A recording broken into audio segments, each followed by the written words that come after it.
나누실 하나님 말씀은 로마서 14장 1절에서 12절까지입니다. 로마서 14장 1절에서 12절, 저와 여러분이 한 절씩 교대로 읽으시겠습니다. 믿음이 연약한 자를 너희가 받되 그의 의견을 비판하지 말라. 어떤 사람은 모든 것을 먹을 만한 믿음이 있고 믿음이 연약한 자는 채소만 먹느니라. 먹는 자는 먹지 않는 자를 업신여기지 말고 먹지 않는 자는 먹는 자를 비판하지 말라. 이는 하나님이 그를 받으셨음이라. 남의 하인을 비판하는 너는 누구냐? 그가 서 있는 것이냐? 넘어지는 것이 자기 주인에게 있음에 그가 세움을 받으리니 이는 그를 세우시는 권능이 주께 있음이라.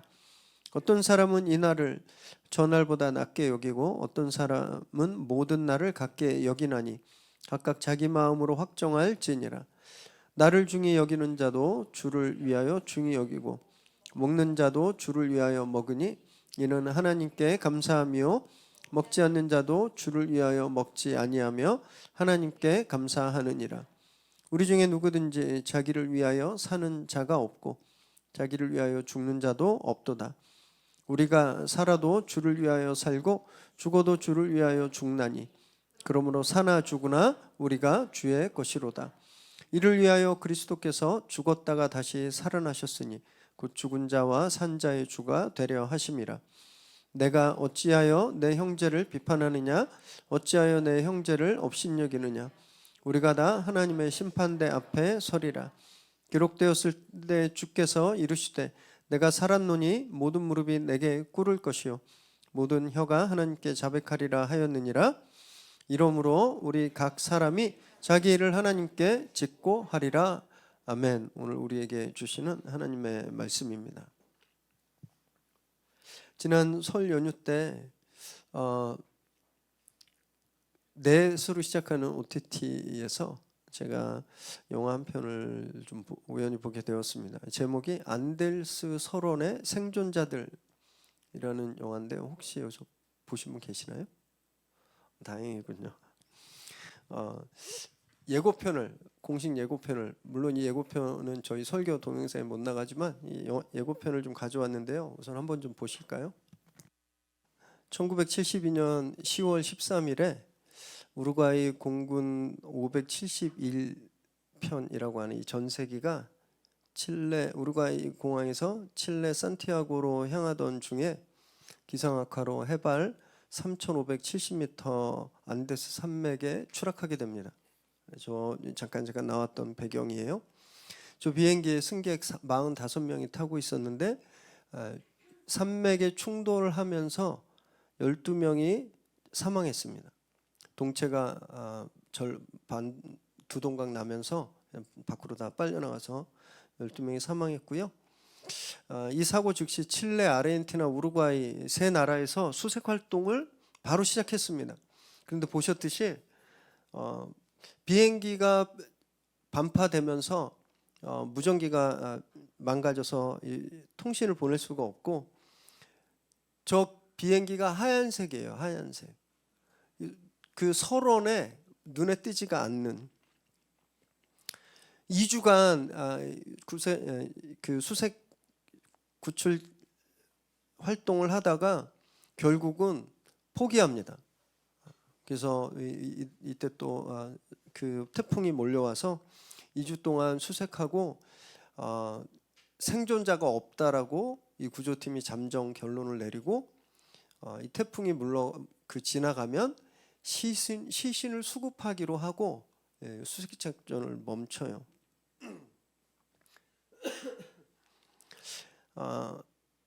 진짜 이 혹독한 날씨, 제 눈밖에 없습니다. 눈밖에.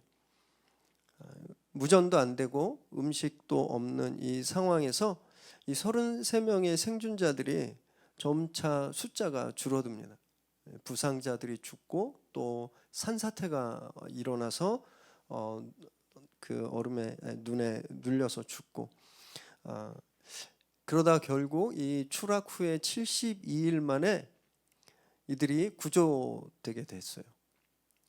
자세한 얘기는 하면 이제 이렇게 재미가 없으시니까 구조되었을 때 16명만 살아남아 있었습니다. 16명만. 이 실화예요. 이 사건이 이 일이 보도되었을 때 이 일이 안데스의 기적이라고 불리면서 전 세계적으로 큰 화제가 되었습니다. 그 실화를 그대로 실사화했어요, 영화가. 그 사고 장면도 굉장히 리얼하게 잘 촬영했고요. 그 저 서울원을 거의 완벽하게 복원해서 촬영했습니다. 그래서 올해 1월 초에 넷플릭스에서 개봉했는데 1위를 차지했고 후에 골든글로브 아카데미 시상식 등 세계 권위 있는 영화제에 영화상 후보로 노미네이트 되기도 했습니다. 한 번쯤 보시면 되게 좋으실 것 같아요. 궁금하시죠? 음식이 하나도 없는 완전히 고립된 온통 눈으로 덮인 곳에서 이 16명은 70일 동안 어떻게 살아남을 수 있었을까요?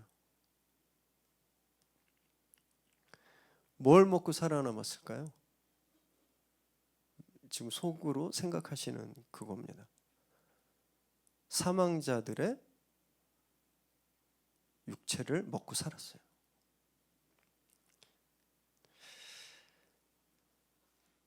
이 영화에 그 내용이 굉장히 잘 묘사되어 있습니다.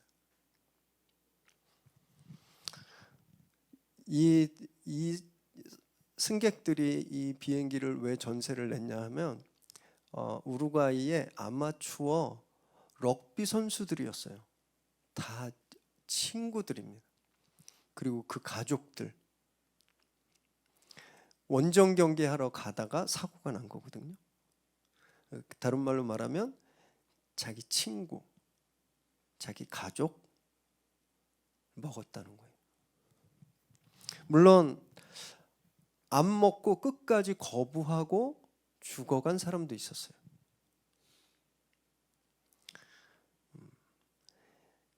이 사람들이 저기에서 생존을 앞에 두고 그들이 느끼는 고뇌와 갈등과 고민과 막 죄책감과 또 정당화하는 것과 인간 존엄성에 대한 이런 내용들이 굉장히 잘 묘사되어 있습니다. 보면서 나는 어떻게 했을까? 우리 성도님들은 어떠셨을 것 같아요? 저런 상황에 딱 처했을 때 먹겠습니까? 안 먹겠습니까? 안 먹겠다고 다 대답하실 거예요. 여기 이 사고 당한 사람들도 다 그런 사람들이었습니다. 독실한 캐톨릭 신자들이었어요. 누구도 자신할 수 없는 겁니다. 근데 제가 이 영화를 보면서 굉장히 인상 깊었던 게 뭐였냐면 먹는 사람도 안 먹는 사람도 아무도 서로를 비난하지 않는다라는 거예요. 누가 어떻게 그럴 수 있어? 이렇게 안 해요. 너만 혼자 고결하냐? 이렇게 비난하지도 않습니다. 심지어는 이 주인공 중에 한 명이 음식 먹기를 거부하고 이제 죽어가면서 자기 친구들에게 뭐라고 유언을 남기냐면 내가 죽으면 나를 사용해라 이렇게 나를 이용해서 살아남아라 이렇게 유언을 남기고 이 친구가 죽었을 때 손에서 쪽지가 딱 나왔거든요. 그 쪽지에 뭐라고 쓰였냐면 사람이 친구를 위해 자기 목숨을 버리면 이보다 더 큰 사랑이 없나니라고 쓰여 있었어요. 이 사람은 먹는 걸 거부했던 사람이에요. 그런데 이미 죽은 사람들이 살아남은 사람들에게 자신들의 다 그걸 주는 그래서 사랑의 최고의 형태로 이 사람은 봤던 거예요. 실제 이 당시에요. 구조되고 나서 이 생존자들이 기자회견을 하면서 자신들이 무엇을 했는지 아주 자세하고 상세하고 낱낱이 다 오픈했습니다. 심지어는 누구부터 먹고 어떻게 했다 이런 얘기까지 다. 이 얘기를 듣고 어떻겠어요? 막 그 엄청난 이슈가 됐겠죠. 사람들이 어떻게 그럴 수 있느냐. 또 한쪽에서는 뭐 어쩔 수 없지 않았느냐. 막 이런 논쟁들이 있었습니다. 당시 우루과이 캐톨릭 추기경이었던 안토니오 바르비에리 대주교는요, 이런 얘기까지 했어요. 추기경이에요, 신부님이. 나는 도덕적으로 전혀 문제가 없다고 생각한다, 이렇게 말했습니다. 왜냐하면 생존이 걸린 상황에서 그들은 무엇이든 먹어야 했기 때문이다 라고 말했습니다. 놀랍지 않나요? 1970년대 이런 이렇게 가끔 천주교가 부러울 때가 있는데 이런 때예요. 여담이긴 하지만 이 실화는요 1993년도에 영화화 됐었습니다. 얼라이브라고 하는 영화. 이 영화가 한국에 개봉될 때 생존자 2명이 한국에 방문했었어요. 그래서 영화 홍보도 하고 기자들과 질의응답도 했던 그런 적이 있었습니다. 이 영화를 보면서 참 의아했던 건 이 영화는요 이들의 행동에 대해서 아무런 평가를 내리지 않아요. 보통 의도가 있잖아요. 잘못됐다 또는 잘됐다 이런 의도가 그 감독의 그런 연출 과정을 통해서 그것이 드러나게 되는데 이 영화는 그런 게 없습니다. 잘못됐다 잘했다 그래도 된다 그러지 않아야 된다라는 그런 평가가 하나도 없어요. 영화 끝까지 심지어는 그들이 다 구출되고 시민들과 같이 있을 때도 전혀 비판의 목소리나 옹호의 목소리가 없어요. 그냥 있는 그대로 굉장히 건조하게 그러나 굉장히 자세하게 이것을 보여주고 있는 겁니다. 왜 그랬을까? 제 생각에는요. 윤리와 도덕 우리가 가지고 있는 상식이 전혀 작동할 수 없었던 아주 극한의 상황 때문이지 않았을까? 이런 생각을 합니다. 생존 앞에서 다 그냥 필요 없어지는 거예요. 생존이라는 것 앞에서 나는 동의하지 않아, 나는 그렇지 않아 라고 하는 그 기준들이 다 무력화돼 버린 겁니다. 저는 이 영화가 그걸 좀 표현하지 않았나 그런 생각이 좀 듭니다. 굉장히 우울하시죠? 이렇게 우울하고 극단적이진 않지만 바울 시대 로마 교회도요 먹는 문제로 굉장히 심각한 내용을 겪고 있었습니다. 이 문제가 얼마나 심각했냐 하면 바울이 로마를 방문하려고 했는데 가기도 전에 고린도에서 편지를 급히 쓸 정도로 이 문제가 굉장히 심각했어요. 그리고 오늘 본문이 바로 그것에 대한 바울의 가르침인데 말씀을 나누실 때 저와 여러분도 기준이 있거든요. 저와 여러분도 우리가 가지고 있는 원칙이 있습니다. 우리가 이것을 공동체 안에서 어떻게 핸들해야 될지 오늘 함께 좀 생각해보는 그런 시간 되시기 바랍니다. 1절에서 3절 읽습니다. 시작. 믿음이 연약한 자를 너희가 받되 그의 의견을 비판하지 말라. 어떤 사람은 모든 것을 먹을 만한 믿음이 있고 믿음이 연약한 자는 채소만 먹느니라. 먹는 자는 먹지 않는 자를 업신여기지 말고 먹지 않는 자는 먹는 자를 비판하지 말라. 이는 하나님이 그를 받으셨음이라. 지금까지 바울은요 새 이스라엘로서의 교회, 새로운 하나님의 공동체로서의 교회가 어떤 원칙을 가지고 세상을 대해야 되는지, 어떻게 권력을 대해야 되는지, 어떻게 이웃을 대해야 되는지 가르쳐 왔습니다. 그리고 이제는 교회 공동체 안에서 서로 무엇을 위해 노력해야 되는지 이제 가르치기 시작해요. 로마 교회는요 유대인과 이방인이라고 하는 이 이질적인 커다랗게 이 이질적인 두 문화가 함께 공동체를 이루고 있었습니다. 굉장히 쉽지 않았을 거예요. 하나 되기가 너무너무 어려웠을 겁니다. 그래서 바울이 하나 되기 위해서 먼저 믿음이 연약한 자를 비판하지 말고 받아라 이렇게 명령 내리고 있습니다. 그리고 이 믿음이 연약한 자 구체적으로 누군가 보니까 고기를 안 먹고 채소를 먹는 사람이에요.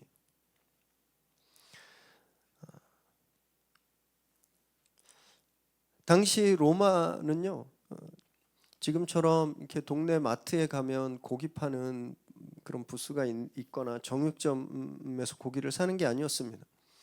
당시 고기는 이방 신전에 제물로 바쳐져요. 그리고 이방 신전에서 제사 드리고 남은 고기가 시장에 유통되는 거였습니다. 그러니까 고기를 먹는 건 뭐예요? 이방 신전에 바쳐진 제물을 먹는 것과 같았던 거예요. 이방 성도들은 예수님을 믿기 전부터 고기를 먹어왔거든요. 돼지고기도 먹고. 고기 먹는 게 아무 문제가 아니었습니다. 이건 그들의 문화였어요. 문화. 예수님을 믿고 나서도 고기 먹는데 별로 문제가 안 됐어요. 그냥 이건 음식일 뿐이다라고만 생각했습니다. 그래서 고기 먹는데 아무 문제가 안 됐어요. 그런데 유대인들 중에는 이것을 도저히 받아들일 수 없는 사람들이 있었습니다. 왜냐하면 우상에게 바쳐진 거잖아요. 그걸 먹는 건 뭐예요? 내가 우상 숭배하는 거랑 똑같았다라는 거예요. 도저히 받아들일 수 없었던 거죠. 그래서 고기 먹는 이방 성도들을 비난하고, 심지어는 너 진짜 구원받은 거 맞아? 구원받은 사람이 어떻게 우상 숭배 고기를 먹어? 라고 그들의 구원까지 의심하고 비난했습니다. 고기 먹는 성도 입장에서는 어땠을까요? 유쾌했을까요? 심히 불쾌했겠죠. 아니 이거 그냥 음식인데 이거 먹는다고 내 믿음이 망가지는 것도 아니고 이거 먹는다고 내가 구원을 못 받았다고 생각하는 게 맞아? 복음을 잘못 이해했어. 무시한 겁니다. 교회가 어땠을까요? 한번 잠깐 생각해 보세요. 당시 예배는요, 밥 먹으면서 드려졌습니다. 식사가 예배 내내 이루어졌어요. 같이 음식을 싸와서 밥 먹으면서 말씀을 나누고 교제하고 그 예배였거든요.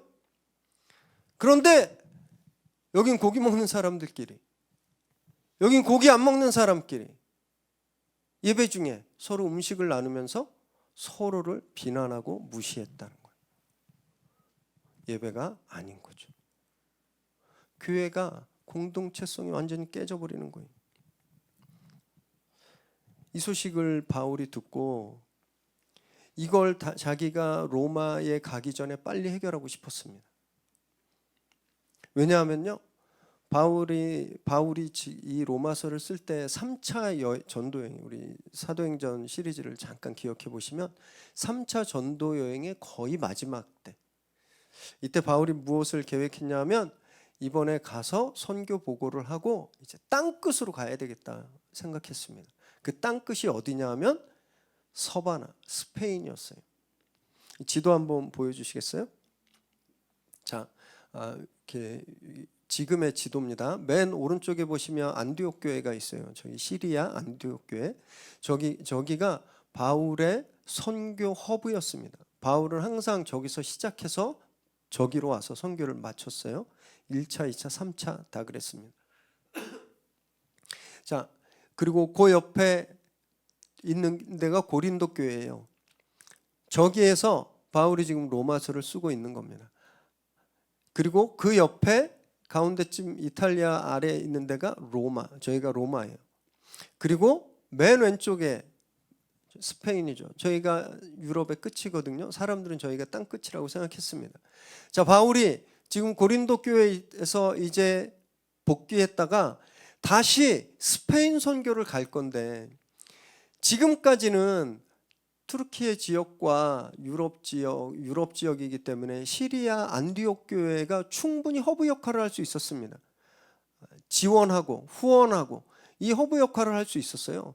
근데 스페인은 너무 먼 거예요. 이제 더 이상 안디옥 교회가 허브 역할을 하기가 불가능한 겁니다. 그래서 바울이 생각한 곳이 어딘가? 로마예요. 로마 교회가 허브 역할을 하면 스페인 선교 가능하겠다 싶었던 겁니다. 그래서 바울이 로마를 가길 원했던 거예요. 가서 로마 교회와 함께 그들을 모빌라이징하고 그들의 도움으로 땅끝 선교를 하고 싶어 하는 게 바울의 계획이었는데, 바울이 들은 소식은 뭐예요? 교회가 박살나게 생겼습니다. 그래서 바울이 급히 고린도에서 복귀하기도 전에 편지를 쓴 겁니다. 그 문제를 해결하기 위해서. 그리고 그 편지가 지금 저와 여러분이 나누고 있는 로마서예요.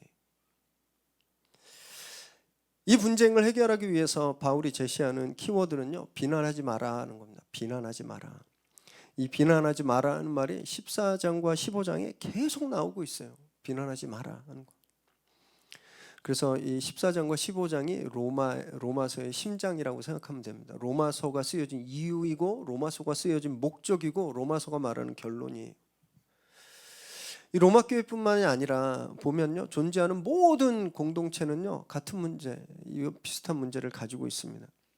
왜냐하면 사람들이 다 똑같지 않기 때문에 그래요. 나랑 똑같은 사람은 이 세상에 없습니다. 모르겠어요. 요즘 뭐 마블 영화에 나오는 멀티버스, 뭐 평행 우주 이론에 비하면 다른 데도 뭐 있을 수 있겠지만 정확히 나는 아니에요. 어떤 사람은요 자유분방해요. 뭐 이렇든 저렇든 거리낌이 없어요. 그냥 다 허허하고 다 좋아요. 그리고 또 어떤 사람들은 원리 원칙을 굉장히 따지는 분이 있죠. 그래서 그게 어긋나면 너무너무 힘들어하는 분들이 있어요. 어떤 분들은 건강합니다. 튼튼해요. 힘도 세고 잘 안 아파요. 근데 어떤 분들은 계속 아프고 다치고 그런 분들 계시죠. 요즘은 아이들을 한 명만 낳는 추세니까 잘 모르지만 아이가 2명 이상 있는 부모들은 이해하십니다. 내 속으로 낳지만 애들이 달라요. 쌍둥이도 세대 차이 있다 뭐 이런 말 있잖아요. 쌍둥이도 다릅니다. 그렇게 다르니까, 다른 사람들이 공동체를 이루고 있으니까 어떻게 되겠어요? 불편한 거죠.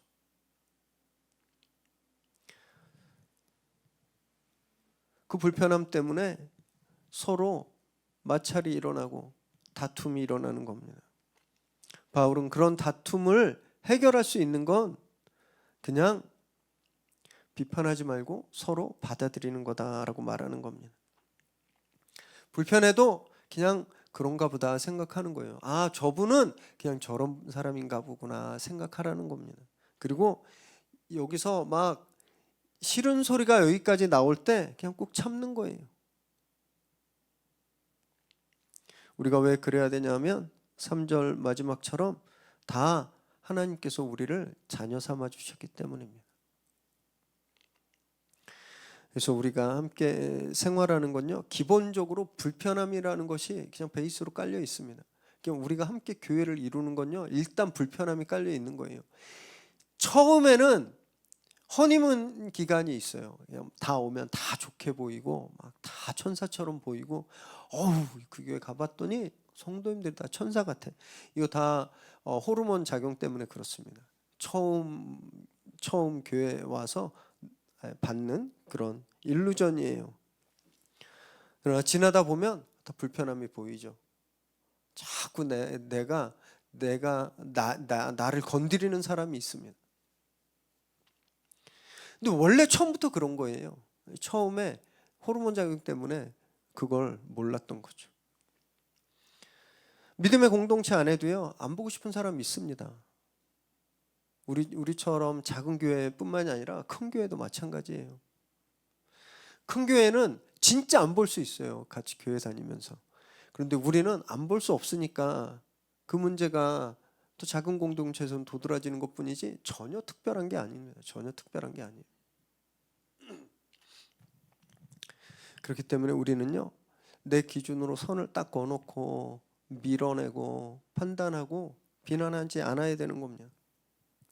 하나님이 저 사람도 자녀 삼으셨구나, 하나님이 나를 자녀 삼으신 것처럼 하나님 저 사람 자녀 삼으셨구나, 그걸 인정해야 되는 겁니다. 그래야 우리는 서로를 받아들일 수 있습니다. 그렇게 하나님을 기준으로 삼아서 서로를 받아들이고 인정하는 저와 여러분 되시기 바랍니다. 5절 6절 읽습니다. 시작. 어떤 사람은 이 날을 저날보다 낮게 여기고 어떤 사람은 모든 날을 같게 여기나니 각각 자기 마음으로 확정할지니라. 나를 중히 여기는 자도 주를 위하여 중히 여기고 먹는 자도 주를 위하여 먹으니 이는 하나님께 감사하며 먹지 않는 자도 주를 위하여 먹지 아니하며 하나님께 감사하느니라. 음식 먹는 거로 인한 갈등과 못지않게 절기를 지키는, 기념일을 지키는 문제도 굉장히 큰 이슈였습니다. 유대인들한테는요, 이 절기가 진짜 중요했어요. 안식일, 유월절, 초막절 굉장히 중요했습니다. 이건 그들의 역사예요. 자기들이 유대인이라고 하는 그 역사고 자신들의 정체성이었습니다. 근데 이방인들도 그게 중요했을까요? 하나도 안 중요했죠. 제가 미국에 있을 때 미국 사람들이 추석을 중요하게 생각하는 거 한 번도 본 적이 없습니다. 설날 중요하게 생각하는 거 본 적이 없어요. 그래서 미국 이민 생활하면 미국 명절도 내 명절이 아니고 한국 명절도 내 명절이 아닌 그런 이상한 그런 상황에서 살게 되거든요. 이방인들이 볼 때 안식일이든 유월절이든 초막절이든 그냥 똑같은 월요일, 수요일, 금요일 같은 날인 거예요. 전혀 특별하지가 않는 거예요. 그래서 문제가 생겼습니다. 유대인들은요, 안식일에 가능한 외부 활동을 안 하려고 해요. 어디 안 다니려고 하고 일 안 하려고 해요. 근데 이방 신자들이 그날, 야, 오늘 금요일이니까 우리 저녁에 어디 가서 전도할까?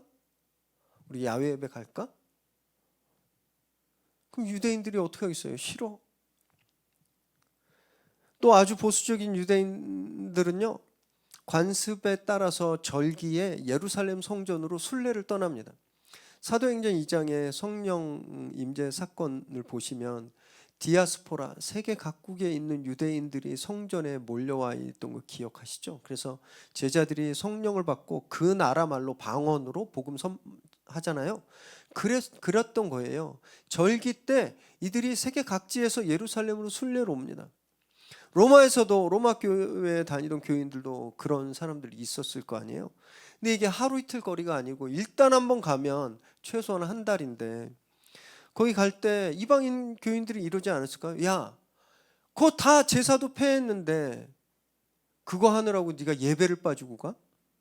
교회를 빠지고 제사를 드리러 가? 네가 진짜 예수 믿는 사람 맞아? 비난했겠죠.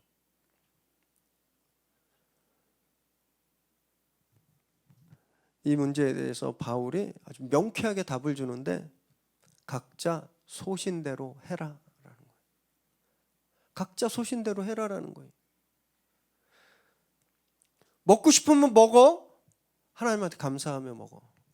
안 먹을 거면 하나님께 감사하면서 먹지 마. 절기를 지킬 거면 하나님께 감사하면서 지켜. 절기를 안 지켜도 하나님께 감사하면서 지키지 말아라고 말하는 거예요. 개인의 믿음과 양심에 따라 할 일이지 안 한다고 서로 비판하고 한다고 서로 비난하는 그런 일이 절대 아니다라는 거예요. 그냥 각자의 양심에 따라 할 일이라는 겁니다. 17세기 독일에 루퍼투스 벨데니우스라고 하는 신학자가 있었습니다. 이 사람이 유럽의 30년 전쟁으로 막 유럽이 초토화되어 있을 때 평화를 선포했던 분으로 유명했던 분인데 이분이 이런 이야기를 했어요. PPT 한번 보여줄래요? 본질적인 것에는 일치를, 비본질적인 것에는 자유를, 모든 일에는 사랑을. 이분이 한 말입니다. 간혹 가다가 이거 어거스틴이 했다고 말하는 분들 계신데 정정해 주세요. 어거스틴이 한 거 아닙니다. 왜 어거스틴이 했다고 얘기했는지 잘 모르겠어요. 루퍼투스 벨데니우스가 했습니다. 이건 기록에도 있어요. 이분 책이 아직도 전해져 내려오거든요. 우리 신앙의 본질은 하나라는 거예요. 거기엔 절대 타협이 없다라는 겁니다. 예를 들면 예수님이 하나님의 아들이시다라는 것. 이거는 절대 다른 의견이 있을 수 없는 거예요. 이게 동의가 안 되면 같은 신앙을 가진 사람이 아니잖아요. 결별해야 되는 거예요. 이 본질적인 문제에서는 하나님의 나라가 이제 임하실 거다. 여기에 대해서 다른 의견이 있으면 같이 신앙생활 못합니다. 같은 믿음이 아니에요. 그래서 우리가 신천지하고 같이 교회 생활하는 거 아닙니다. 본질적인 문제에서 다른 이야기를 하기 때문에 구원파도 마찬가지고 통일교도 마찬가지고 본질적으로 다르기 때문에 우리가 그들과 구별되는 거거든요. 그러나 그것이 아닌 비본질적인 문제, 뭘 먹는지, 뭘 입는지, 교회 올 때 무슨 어떤 복장으로 하고 오는지, 이런 것들은 자유하게 하라는 거예요. 자유하게. 당신의 신앙의 양심에 맞게 자유하게. 이걸 전문 용어로 아디아포라라고 합니다. 아디아포라. 직역하면 구별할 수 없다라는 거예요. 옳은지 잘못된 건지 구별할 수 없다라는 겁니다. 영어로도 이런 개념이 있습니다. value free. 이게 가치가 있는지 없는지 판단할 수 없는 그런 것들이거든요. 여기에선 자유해라라는 거예요. 간섭하지 말고. 그렇지 않으면 이 비본질적인 것을 간섭하고 통제하려고 그러고, 이 비본질적인 것을 일치시키려고 하면 본질적인 것이 흔들리게 됩니다. 예를 들어 볼까요? 저희 교회는요, 한 달에 한 번씩 매월 첫째 주에 성찬을 하죠. 우리 성도님들이 이렇게 한 달에 한 번씩 계속 성찬하는 우리 교회 다니시다가 한 분이 멀리 이사 가게 되는 거예요. 그래서 교회를 못 나오고 이제 그 이사 간 곳에 가까운 교회를 이제 나가게 됐어요. 근데 그 교회는 1년에 딱 2번만 성찬하는 거예요. 부활절하고 성탄절만. 실제로 그렇게 하는 교회들 굉장히 많습니다. 이상하죠. 아니, 최소한 한 달에 한 번은 성찬해야지. 성경에도 보면 모일 때마다 기념하라, 지켜 행하라고 했는데 한 달에 한 번도 아니고 1년에 2번이 이게 뭐야?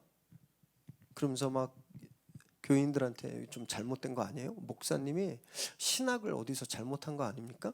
이 성경적이지 않은 거 아니에요? 이거 이렇게 해야 되는데 왜 이거밖에 안 해요? 그런 얘기를 막 하고 사람들한테 막 그런 얘기를 한다고 생각해 보세요. 그럼 기존에 있던 성도들은 어떨까요? 아니, 우리 이게 아무렇지도 않거든. 부활절에 한 번, 성탄절에 한 번 성찬하는 거 1년에 2번 하는 게 아무렇지도 않은데, 아니 어디서 와서 왜 한 달에 한 번 안 하냐고 자꾸 이러니 이 사람 어디 이단교회에 있다 온 사람 아니야? 이렇게 비난하겠죠. 그러다 보면 어떻게 돼요? 감정 싸움이 일어납니다. 반드시 분쟁이 생기겠죠. 분란이. 성찬을 1년에 2번 하든 1년에 12번 하든 본질적인 문제가 아니에요. 성찬 안 해도 우리 하나님의 나라 가는 거 아무 문제 아닙니다. 그죠? 성찬을 맨날 한다고 빨리 천국 가나요? 성찬 1년에 한두 번 한다고 천국의 맨 마지막 꽁지로 입장하는 거 절대 아니잖아요. 이 비본질적인 것에 그렇게 집중하면요, 본질적인 문제, 서로 사랑해라, 하나가 되라 라고 하는 것도 위협받잖아요. 싸우게 되고 미움이 있고 다투게 되는 겁니다. 그래서 덜 중요한 것을 지키기 위해서 더 중요한 것을 망치는 그런 오류를 저와 여러분이 범해서는 안 되는 겁니다. 진짜 베스트를 위해서 굿을 포기할 줄 알아야 되는 거예요. 그런 지혜로운 저와 여러분 되시기 바랍니다. 7절 8절 읽습니다. 시작. 우리 중에 누구든지 자기를 위하여 사는 자가 없고 자기를 위하여 죽는 자도 없도다. 우리가 살아도 주를 위하여 살고 죽어도 주를 위하여 죽나니 그러므로 사나 죽으나 우리가 주의 것이로다. 바울은 그렇게 하나를 이루어야 되는, 서로 용납하고 서로 받아들여야 되는 이 교회의 본질에 대해서 분명한 정의를 내리는데, 그건 살아도 주를 위해 살고 죽어도 주를 위해 죽는 거다라는 겁니다. 다른 말로 말하면 그냥 뭘 하든지 주를 위해서 하라는 거예요. 주를 위해서. 왜 그래야 하는가? 우리가 다 주의 것이기 때문에. 우리 중에 그 누구도 자기 힘으로 구원받은 사람 아무도 없습니다. 우린 다 한 명도 빼놓지 않고 예수님의 보혈로 구원받았잖아요. 우린 주의 것입니다. 그래서 우리가 숨 쉬는 것도 주를 위한 것이 되어야 되고, 우리가 노는 것도 주를 위한 것이 되어야 되고, 우리가 일하는 것도 주를 위한 것이 되어야 하는 거죠. 다 그것이 주를 위하는 것이니까 본질이 아닌 한 그것들에 대해서 비난하면 안 된다라는 겁니다. 이 주를 위하여라는 말이 6절부터 8절까지 5번이나 반복됩니다. 굉장히 중요하기 때문에. 우리 삶의 동기, 이유는 다 주를 위하는 것이어야 된다라는 거예요. 우리가 서로 비난하는 이유는요, 내가 기준이 되기 때문에 그렇습니다. 내가 편한 대로 안 하는 거예요. 내가 익숙한 대로 안 하는 거예요. 내가 정해놓은 기준대로 안 하는 거예요. 그러니까 불편해지고 비난합니다. 다른 걸 받아들이지 못하죠. 그런데 주를 위하여 주님이 내 기준이 되어버리면 서로 다른 모습을 보더라도 서로 용납할 수 있습니다. 왜냐하면 우리에게 공통분모가 있어요. 예수님이라고 하는. 이 공통분모 때문에 우리가 연합을 이룰 수 있게 되는 거죠. 그래서 예수님을 우리 삶의 기준으로 삼아야 됩니다. 내가 하루에 이 눈 떠서 하는 모든 행동들의 의미가 예수님이 되어야 되는 거예요. 주를 위하여 산다고 꼭 뭐 선교사가 돼서 나가거나 뭐 신학교 가서 목회를 하라는 거 절대 아닙니다. 그냥 숨 쉬는 모든 순간이 다 주님을 위한 순간이 되어야 한다라는 거죠. 나를 만족시키는 삶이 아니라 주님을 만족시키는 삶을 사는 저와 여러분 되시기 바랍니다. 그래서 진짜 우리가 예수님의 자녀라는 것을 증거하는 그런 저와 여러분 되시기 바랍니다. 10절 11절 읽습니다. 시작. 내가 어찌하여 내 형제를 비판하느냐 어찌하여 내 형제를 업신여기느냐 우리가 다 하나님의 심판대 앞에 서리라. 기록되었을 때 주께서 이르시되 내가 살았노니 모든 무릎이 내게 꿇을 것이요 모든 혀가 하나님께 자백하리라 하였느니라. 마지막으로 바울이 굉장히 무서운 경고를 합니다. 형제를 업신여기거나 비판하면 하나님 심판대 앞에 서야 된다라는 거예요. 그러면서 이사야서 45장 23절 말씀을 인용해서 하나님 심판대 앞에 서서 자기가 뭘 했는지 낱낱이 자기 입으로 다 자백하게 될 거다라고 말합니다. 엄중한 경고입니다. 바울이 여기서 형제라는 단어를 썼잖아요. 남남이 아니에요. 형제. 내 형제의 수치는 내 수치죠. 내 동생이 문방구에서 뭐 훔치다가 막 혼나면 나도 굉장히 수치스럽습니다. 그런데 내 동생이 전교 1등을 해요? 그럼 나도 굉장히 자랑스럽죠. 이게 형제 자매라는 겁니다. 공동 운명체라는 거예요. 우린 누구를 비난하고 비판할 수 없는 사람들이라는 거예요.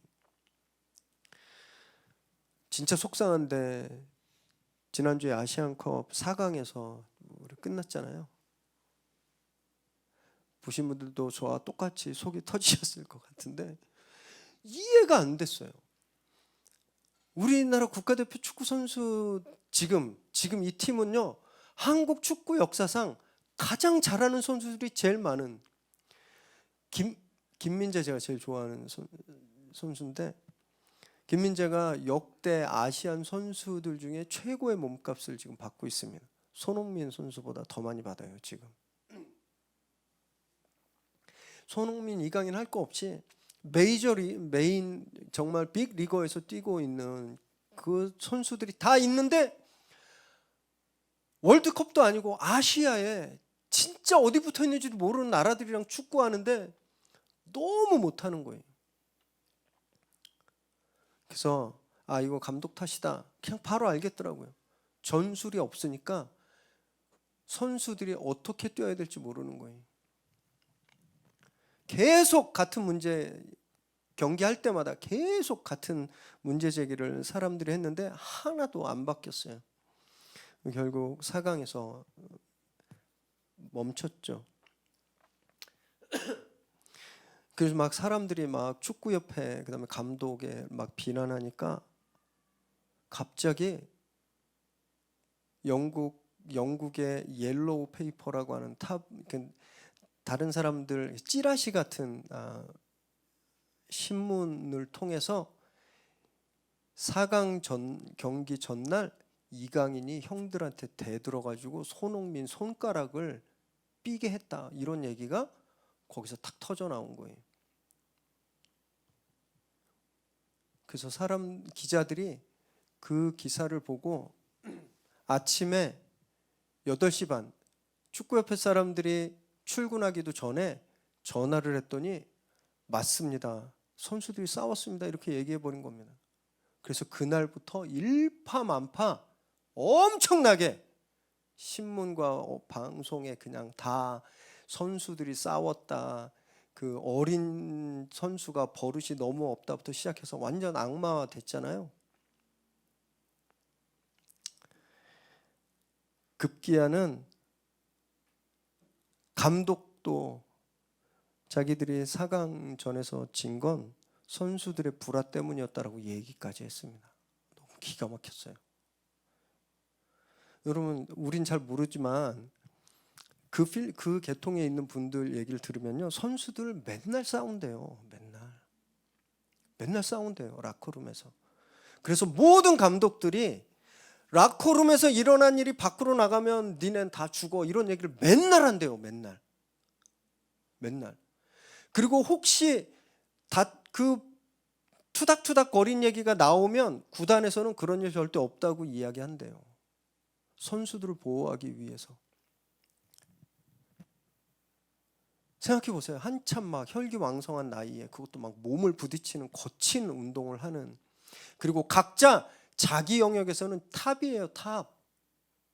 안 부딪히는 게 더 이상한 거죠.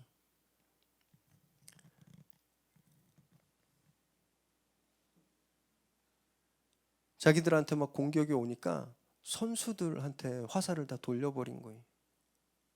너무 기가 막혔습니다. 물론 형들한테 대들은 그 선수도 혼나야 됐죠. 혼 많이 났을 거예요. 그런데 선수 탓하는 협회와 감독은 리더의 자격이 없는 겁니다. 이 사람들은 감독하면 안 돼요. 저는 진짜 지금까지 축구 감독이 자기 이 경기 진 건 선수 탓이다라고 말한 사람은 클린스만 딱 한 명 봤어요. 이런 사람은 리더의 자격이 없는 겁니다. 감독의 자격이. 이것과 마찬가지로 우리가 한 공동체인데 그 형제자매를 비난하고 무시하고 모욕 주는 건 공동체를 이룰 자격이 없는 거라는 거예요. 그래서 하나님 앞에 가서 심판대 앞에 서게 된다라는 겁니다. 여러분, 우린요 하나님 앞에서 판단받아야 되는 사람들이에요. 우리가 남을 판단하는 사람이 아닙니다. 야고보 사도도 이렇게 말했는데요. 야고보서 4장 11절 읽습니다. 시작. 형제들아, 서로 비방하지 말라. 형제를 비방하는 자나 형제를 판단하는 자는 곧 율법을 비방하고 율법을 판단하는 것이라. 내가 만일 율법을 판단하면 율법의 준행자가 아니요 재판관이로다. 율법을 판단하지 말라라는 거예요. 재판관이 아니니까. 그래서 우리가 다른 사람을 판단하고 비난하고 평가하는 건 재판관이신 하나님의 자리를 내가 강탈하는 겁니다. 교만이죠. 그래서 하나님 심판대 앞에 서게 된다라는 겁니다. 교회 다니고 예수 믿으면 당연히 서로를 사랑해야 될 것 같죠. 맨날 사랑만 이야기하잖아요. 하나님은 사랑이시고 만나도 형제님 사랑합니다, 자매님 사랑합니다, 축복합니다 막 그러니까 진짜 사랑 많이 하는 것 같은데 너무 슬프게도 그 정말 많이 싸우고 많이 깨지고 많이 분쟁하는 교회입니다. 교회. 그리고 보면요, 대부분 싸움의 원인이 본질적인 게 아니에요. 예수님이 하나님의 아들이십니다, 이거 갖고 교회 싸우고 갈라졌다는 거 한 번도 못 들어보셨죠? 여러분, 혹시 옛날에 교회 생활하면서 누구랑 싸운 일이 있으셨으면 한번 생각해 보세요. 하나님의 나라 때문에 다퉜는지 아니면 삼위일체 때문에 다퉜는지 한번 생각해 보세요. 우리 그런 걸로 안 다툽니다. 다 다른 걸로, 그냥 아무것도 아닌 일, 본질적이지 않은 일, 그걸로 다투는 거예요. 사랑하는 여러분, 그래서 우리는요 이걸 먼저 인정해야 돼요. 교회는 나하고 다른 사람들이 있다. 그냥 교회는 나를 힘들게 하는 사람들이 있다. 또 나도 다른 사람을 힘들게 한다. 이걸 인정하셔야 됩니다. 그리고 진짜 막 의지를 갖고 노력하셔야 돼요. 존중하려고. 진짜 그러고 싶지 않지만 그러려고 노력해야 되는 겁니다. 이것이 하나님의 자녀된 새로운 예루살렘이 된 교회가 공동체 안에서 서로를 대해야 되는 그런 태도인 거죠. 저 여러분, 언제나 이 신앙의 본질이 무엇인지를 잊지 말고 잘 기억하게 되시길 바랍니다. 그래서 정말 비본질적인 것에 대해서 참고 용납하고 이해하는, 그래서 교회 또 공동체 연합을 잘 이루어 가게 되시기를 주님의 이름으로 축원합니다.